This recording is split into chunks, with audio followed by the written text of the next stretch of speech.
Hello, good evening. कैसे हैं आप सब। कल हमने किया था इमोशनल डेवलपमेंट क्या होता है। Emotional development? इमोशनल डेवलपमेंट का मतलब होता है कि जब हम अपने जो भावनाएं हैं उन पर नियंत्रण करना सीख जाते हैं। मतलब हम ये सीख जाते हैं कि हमें कब किस तरीके से अपने इमोशंस को दिखाना है, कहाँ हम गुस्सा कर सकते हैं, कितना कर सकते हैं, कहाँ हमें बहुत ज़्यादा तेज़ी से हंस सकते हैं, कहाँ हम हंस नहीं सकते हैं। यानी कि किस तरह से हमें अपनी भावनाओं को दूसरों के सामने जाहिर करना है। जब हम वो सीख जाते हैं तो हम इमोशनली डेवलप हो जाते हैं और ये हमें सिखाया जाता है। धीरे धीरे करके हम सीखते हैं, अपने आप से ही ये हमें आता नहीं है। तो आज का हमारा जो टॉपिक है वो है characteristics of emotional development in letter childhood. कल हमने अर्ली चाइल्डहुड का किया था। So first one is emotions change in strength. Emotions change in strength, यानी कि पहले हम जितनी तेजी से, जितनी गहराई से वो आ रहे थे, अब उतनी गहराई से नहीं आते हैं। बल्कि हम सोचते हैं, जैसे कि अर्ली चाइल्डहुड में क्या है कि खिलौना टूट गया तो बच्चा बहुत तेजी से रो दिया।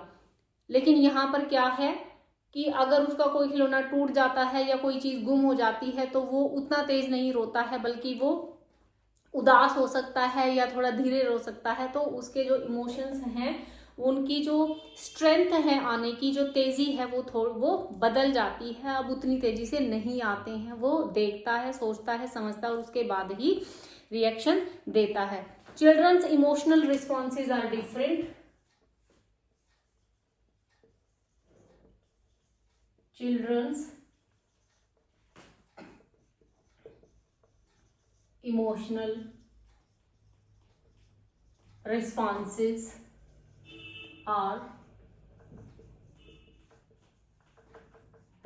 different।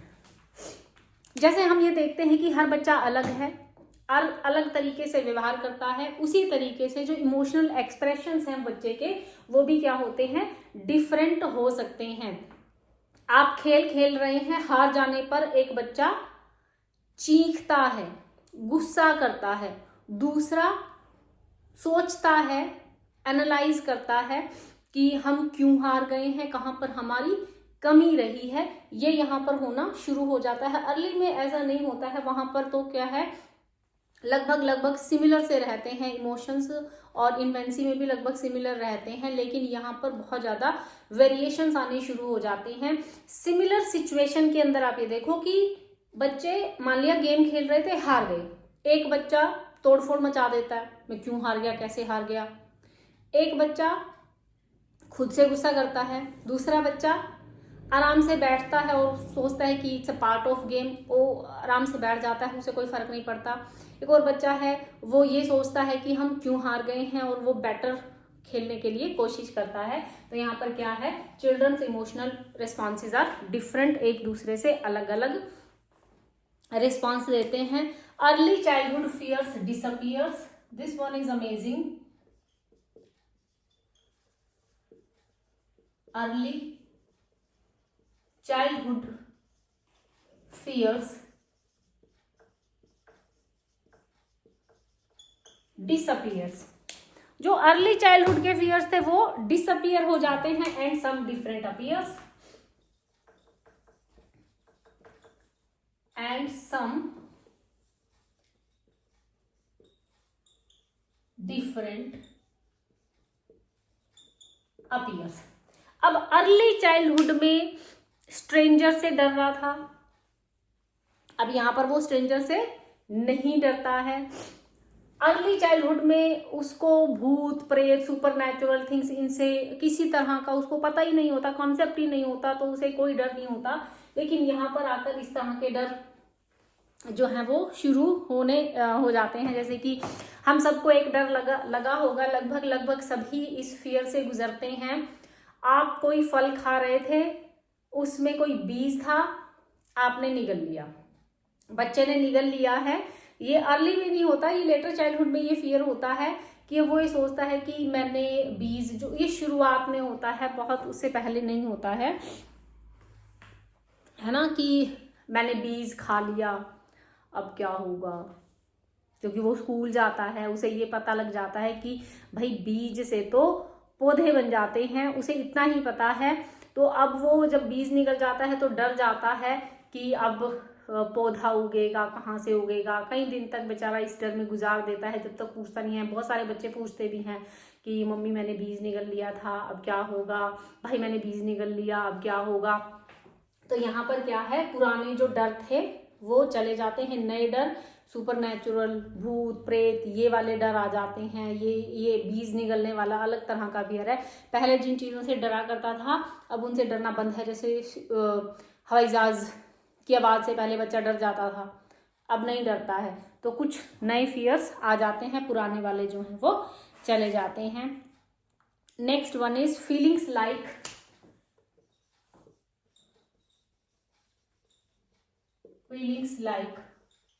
pride, shame, guilt, embarrassment appears in this stage. Pride कब होता है, कुछ अचीव करता है प्राइड आता है, नहीं कर पाता कुछ गलती हो जाती है तो गिल्ट और शेम आ जाते हैं। एम्बैरेसमेंट होती है जब उसने कुछ ऐसा कर दिया कि दूसरे उसका मजाक बनाते हैं तो वो एम्बैरस होना शुरू हो जाता है। तो इस तरह के जो इमोशंस हैं वो भी आने बच्चे के अंदर शुरू हो जाते हैं। Better control over emotions, better control over emotions. अब अपने भावनाएं हैं, जो इमोशंस हैं, उनके ऊपर बेटर कंट्रोल करना सीख जाता है। हमने अर्ली चाइल्डहुड में देखा कि उसका कोई कंट्रोल नहीं है, वो अपने इमोशन छिपा भी नहीं पाता। लेकिन यहाँ पर क्या है, वो अपने इमोशंस को मैनेज करना सीख जाता है। उसे गुस्सा आ रहा है लेकिन वो अपने गुस्से को तोड़फोड़ मचा के या ऊंचा ऊंचा बोल के नहीं दिखा रहा, बल्कि वो क्या कर रहा है, वर्ड में बोलेगा नहीं, मुंह फुला लेगा, उस तरह से जो है वो अपने गुस्से को दिखाना शुरू कर देता है। जैसे कि वो क्या करेगा, रोने की बजाय बोल बोल के बताएगा कि आपने ऐसा करा इसलिए मैं आपसे गुस्सा हूँ। वो इस स्टेज में बहुत इजीली इनको रुला देना या गुस्सा दिला देना उतना आसान नहीं होता है, थोड़ा कंट्रोल करना अपना सीख जाते हैं। तो बेटर कंट्रोल है, गुस्सा कहीं पर भी अपने इमोशन जाहिर नहीं कर देते हैं। घर परिवार में फिर भी थोड़ा फ्रीली रहते हैं, बाहर बहुत सोच समझ कर अपने इमोशंस को जाहिर करते हैं। तो क्या है कि अगर गुस्सा आ रहा है तो वो टेम्पर तंत्रम दिखाने की बजाय बोल के अपने गुस्से को जाहिर कर देता है। इमोशंस बिकम लेस इंस्टेल, emotions becomes less intense and more stable. more stable है इसका मतलब मूड स्विंग्स की प्रॉब्लम्स उतनी अब यहाँ पर नहीं रहती है। प्रॉब्लम ऑफ मूड स्विंग्स जो होती है वो अब यहाँ पर नहीं रहती है, वो सोल्व हो जाती है। बहुत जल्दी आप इनके इमोशंस को बाहर नहीं ला सकते हैं, कंट्रोल करना अपना सीख गए हैं। ठीक है, इसके अलावा जैसे कि जेलसी है, जेलसी कब होती है, हमें आज भी जेलसी अलग अलग रीजन से हो जाती है, लेकिन यहाँ पर क्या है, parental favouritism causes jealousy.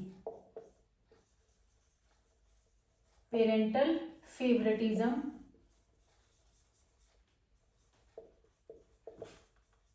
causes jealousy in children. जब माँ बाप जो हैं एक बच्चे को प्रेफरेंशियल ट्रीटमेंट देते हैं और दूसरे को कंपेयर करते हैं उससे, तो उसकी वजह से बच्चों के अंदर जेलसी की फीलिंग उत्पन्न होती है, और वो जेलसी जो है जो करने वाला इंसान है उससे नहीं करते बल्कि उससे होती है जिससे कि कंपेयर किया जा रहा है. So we should not compare children from each other. Anger क्या आता है उनका? Emotions. Next one is emotions are expressed. Emotions are expressed in absence of concrete objects. हमने अर्ली चाइल्डहुड में देखा था कि उनके जो इमोशंस थे वो कंक्रीट ऑब्जेक्ट से ही लिंक्ड थे, लेकिन यहाँ पर उनके जो इमोशंस हैं वो कंक्रीट ऑब्जेक्ट्स के बिना भी बाहर आ जाते हैं, उनसे लिंक्ड नहीं है. सिर्फ आपने इतना ही कहा, आप कुछ उनको इमेजिनरी चीज बता रहे हो तो भी उनके इमोशन जो है वो बाहर आ जाते हैं, कॉन्क्रीट चीजों पर डिपेंड नहीं करते. एंगर इज कॉज्ड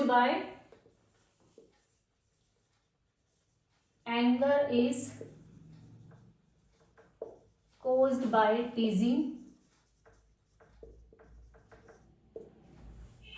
कब? जब आप बच्चों को चिढ़ाते हैं.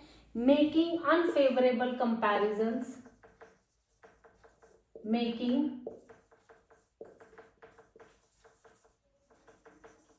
अनफेवरेबल कंपैरिजंस जब हम करते हैं तो बच्चे को क्या आता है? गुस्सा आता है और जेलसी भी हो जाती है.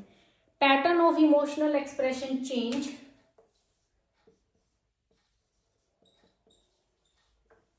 Pattern of emotional expression change. Pattern बदल जाता है धीरे धीरे कर. हम देखते हैं कि जो छोटा बच्चा है उसे जब जो चाहिए जहां चाहिए वहीं चाहिए, लेकिन धीरे धीरे धीरे धीरे वो ये सीख जाता है कि वो जिस तरीके से रिएक्ट कर रहा है ना उसी पर डिपेंड करेगा कि उसको वो चीज मिलेगी या नहीं मिलेगी. तो यहाँ पर जो उसका पैटर्न है अपने इमोशंस को दिखाने का वो बदल जाता है. अब यहाँ पर उसे ये पता है कि उसे जो सोशली अप्रूव्ड इमोशंस हैं, जो प्लेजरेबल हैं सोशल कॉन्टेक्स्ट में, वही दिखाएगा तो वो चीज़ मिलेगी, अदरवाइज वो चीज़ उसको मिलेगी नहीं. तो वो क्या करता है? अपने कंट्रोल करना शुरू कर देता है. तो सोशल अप्रूव्ड इमोशंस को दिखाना शुरू करता है. ठीक है.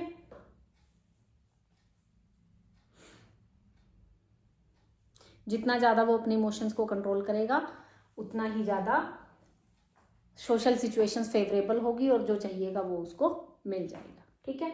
तो ये हमारी कुछ कैरेक्टरिस्टिक्स हैं लेटर चाइल्डहुड की इमोशनल डेवलपमेंट की. Simple and easy. So you can